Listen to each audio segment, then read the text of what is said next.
Board Book of Octavius, Captain of the Tortius. The morning entry for the 12th day in the month of Mars in the 4th year of the godlike Emperor Travianus Augustus Caesar. The Tortius is on course, driven by a wind from the southwest. Tomorrow we will have crossed the treacherous Sea of Storms. If all goes well, we will have reached the Latonic provinces in 4 days. The second entry on the evening of the same day. Clouds are gathering on the horizon. We are still on the Sea of Storms. I am praying to all the gods. We are expecting a long and dark night. That can't be good.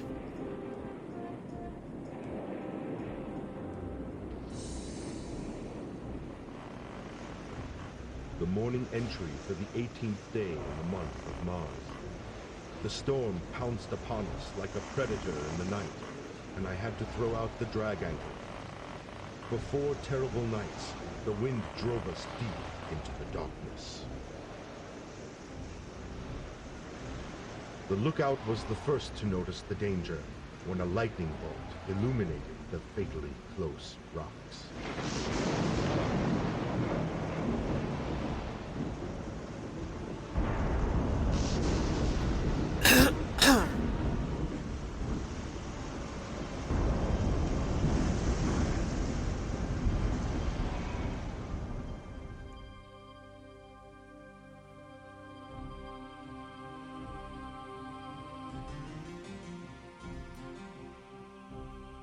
The Tortius no longer exists.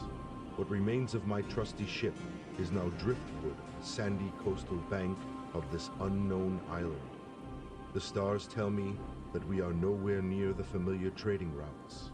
We cannot hope to be found soon. But let the gods be thanked, we are still alive, and the island appears to be fruitful. We still do not know if we are the only people here.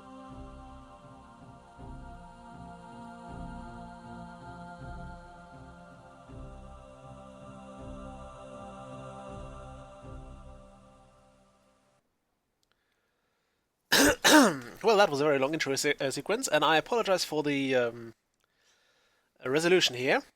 I'm afraid I won't get this any better, because this is a very old game, and it has been requested a while ago from me to Let's Play the Settlers 2 Gold Edition. I'm not sure if they went for the Gold Edition or not, but the Settlers 2. So here goes! We will be playing the Roman campaign. I'll just check if I can... Actually, I think this is the highest resolution we can get. Yeah, this is as much as it gets, and we can't go any further than that. So this will be our gaming window for now. We'll play the Roman campaign, and I'm not sure if we'll actually finish it off.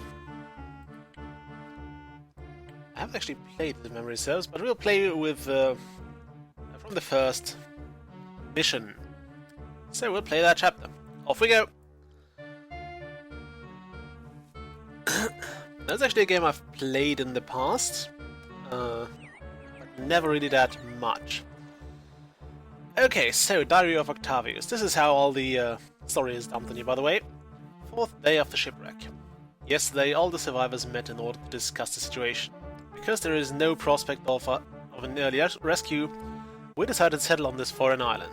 The items salvaged from the ship will be a great help to us. The most important thing is to make use of the raw materials on the island in order to establish settlement. We urgently need accommodations for woodcutter, carpenter and stonemason. Build accommodations for woodcutter, carpenter and stonemason. Before we do that, though, I kind of want to go into the menu. Turn that down a notch. Or several notches. Okay. By the way, this is one of the games where you can basically have an almost infinite amount of windows open. Oh no, that's not how you close it. That's how you close them. Okay, we don't want to do that.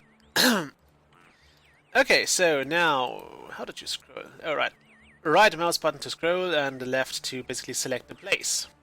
Now you can select, or you can see this here, you can also toggle this to see where all the building places are.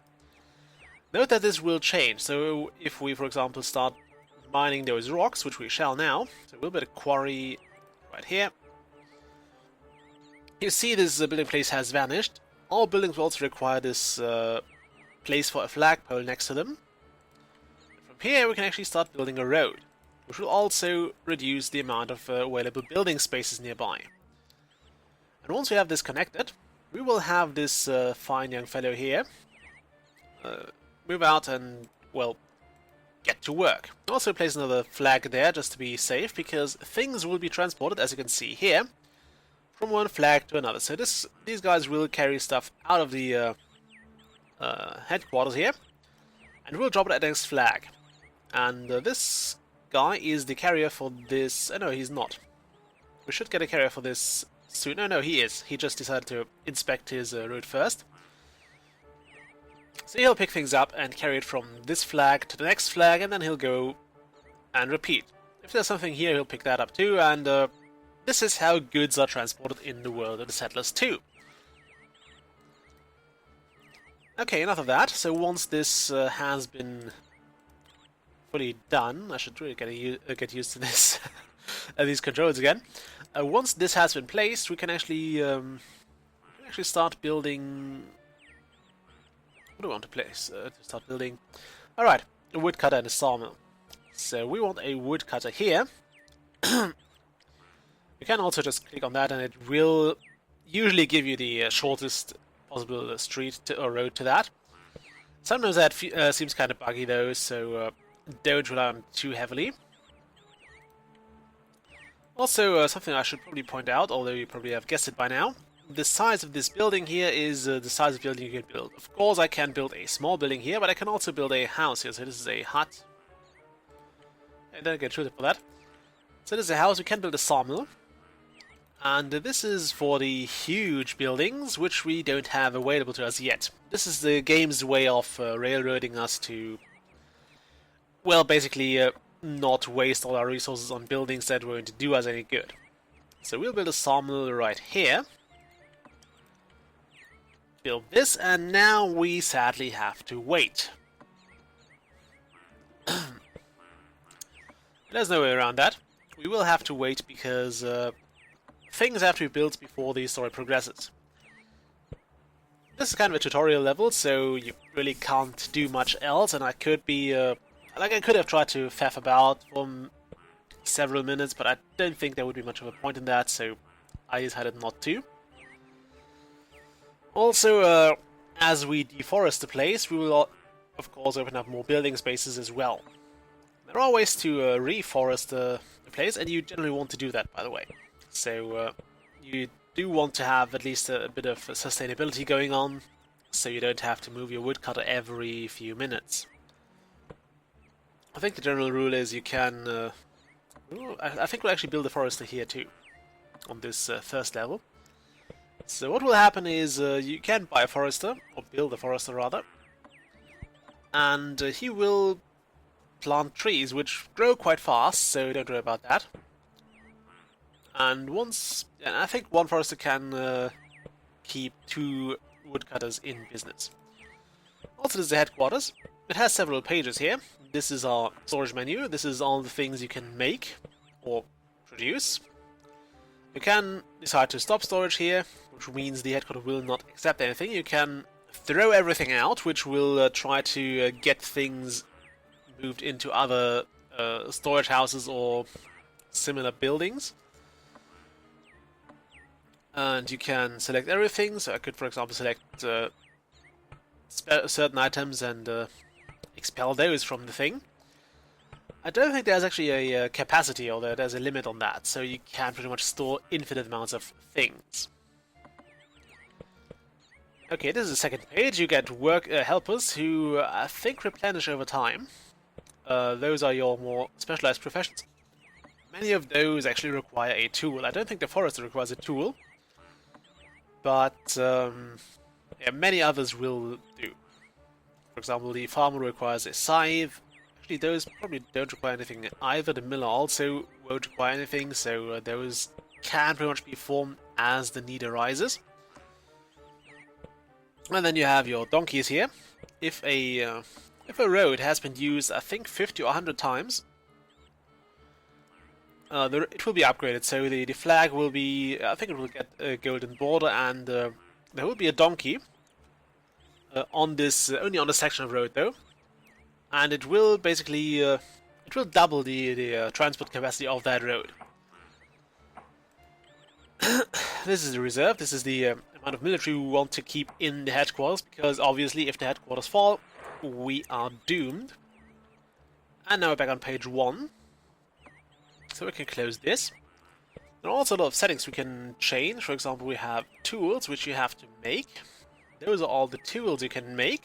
And this is basically, you don't select a thing that is guaranteed to be made, so I can't go and say, a blacksmith, make me 5 axes. Instead, there is a probability, so the higher this is set, the more likely this item is going to be produced by the blacksmith. Okay, then there is the transport order. This is the order in which things will be transported if there are several sitting on the flag. So the carrier will always pick up golden coins first, and then weapons, and so on. Obviously, boats are very low on priority, but you don't have too many of those anyway. Okay, there's the goods distribution, which basically tells you how your stuff will be distributed. So, for example, which buildings will get coal first. Obviously, the mint will get most of the coal, and once the mint is full, you will, or other buildings will be regarded with coal. Although coal is kind of a crucial resource, because without coal, your military is doomed. And sadly, there is no charcoal here, so you can't just make that. It's not a big deal with water, by the way. Water, you will see, is quite plentiful. So later on, we will not really have problems with that, even though it seems limited because we only have like 12 buckets in our headquarters. But believe me, water is plentiful. I've never really ran out of water so far. And the other settings, that we have the statistics, we have productivity, which shows you how well buildings are doing. Now, most buildings start off with 0 productivity, actually all of them do, and this will grow as they proceed. So over time, this will actually this should rise to 100 and drop once the rocks have been depleted. And if you keep the woodcutter supplied with the forester, he will also not really run out of things to cut down, so he will also always be at 100% productivity. Same with the salmon, as long as you have woodcutter going or 2, there won't be a shortage of... it will not drop in productivity. What else do we have here? Military and ship register. Oh, 8th day after shipwreck. The basic requirements for building up our settlement have been met. However, the supply of trees in this region will not last long. We need a forester to ensure long-term supply of timber, and build a forester. Okay, so let's do that. And yeah, I told you the game would basically open up gradually, so we'll place a forester here. Yeah, click that. Build the road. Can we attach it there? Yes. You want to be careful with that, because roads will block plots for trees. So I think you can put a tree here, but all of this is, well, everywhere you see a flagpole here is basically a place where a tree can fit. And I'm going to put another woodcutter in here, so, and that should actually keep us going quite nicely. So this is how this works. You have one forester who will keep 2 woodcutters busy, and 2 woodcutters can... one sawmill can basically process the wood from 2 woodcutters. I think it can actually do 3 in a pinch, but I think 2 is a good mix. A good amount. Can we go? Yeah, we can go up from there. There are also 2 ways to tear down a building. You can just tear it down from here, or you can pull down the flag, which will destroy the building as well. So a building without a flag is nothing. That's how Rome worked. I think if you just burn down the building, you will actually end up with that flag remaining, so you can you still have like this section of road and everything. And if you have a flag, for example, if I had placed a flag over here, I could still I could still build a building here. So it does not require the flag to be erected with the building. I mean, the building has to be erected with the flag, so yeah. If there is an existing flag where the building would place its own, it won't interfere. And I think it also won't reset it if this has been, for example, an upgraded flag. Which we will probably see in this scenario only here, and we'll probably not build the road from here on, so this bit north here will probably, will very likely end up being upgraded. This one here, not so much. I also think there is a bit more of a requirement to upgrading a piece of road. If there is only one building connected to it, I don't think it will ever be upgraded. At least not with a woodcutter. I think it also requires a certain amount of movement in a given amount of time. And I could also break down this road into segments here if I place the flag here. There is little use in doing so right now because it's just not worth it. I mean, we only have the woodcutter here, and it would just take too much time to do that, I think. Okay, as you can see here, okay, 11th day of the second month after Shipwreck. I don't know if that's real time, by the way. We are still not sure whether we are the only people on this island. As a precautionary measure, we should erect the barracks on our exposed border towards the interior of the island. Build the barracks on the northern border of your settlement. Okay, we'll do that. Also, you have this notification thing here. Okay. 5th day of the third month. Our territory has spread as far as the mountain in the north. Our geologists will carry out a land survey there. In the long term, we need fuel and building materials as well as weapons and coined gold. We must therefore find a source of iron ore, gold, coal and granite. Build a road to the mountain and send your geologist there. I think I just skipped a few days there. Yeah, go away. Window. I keep trying to move around with the with the left mouse button. Okay, so what I was going on about was the thing here. This is the notification window. This tells you when you've unlocked a new building type. It will tell you when there has been military stuff happening, when your geologist has found something, and all that jazz. So, our next mission is to build a barracks. We will place that over here. The barracks is, I think, this small building here. Yep. There are different sizes of military buildings, and those are how you basically expand your domain. So if you build a barracks, you generally want to build those near the border because they have a certain radius around them in which they will be effective.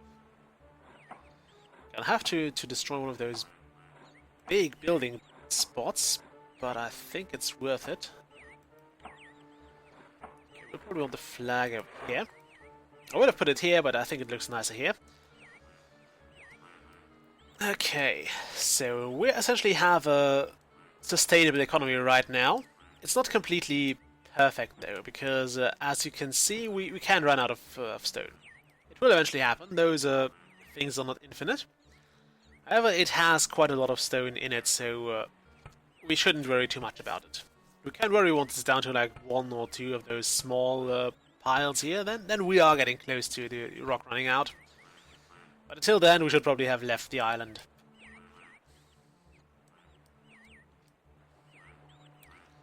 And this is actually one of the sections of the game that is quite slow. That's basically where you have to just enjoy the all the buzzing around here. Also, this guy's going to have a rather boring time because the forester doesn't produce anything. He never gets anything, he never sends anything out, so this guy won't move at all for the time being. Also, you need a flag, for example, to call the geologist. You can actually just call him here for the fun of it. So let's do that. We'll call the geologist. We can also send a scout. There's the geologist. He will just go to that area and he will move around the flag and probe the ground. If you find something, he will put a sign up. We'll see that here. And on the general area here, you often have water, which allows you to build a well, and once that is built, you can just go nuts, really. So it's kind of pointless he's probing there, because we can't build anything on there.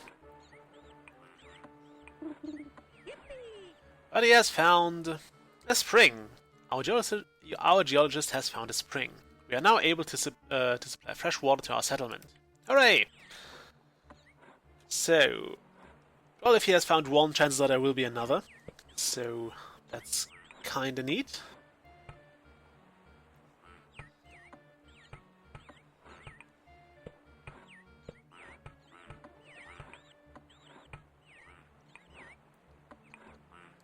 And I think it's almost time to break off the episode here.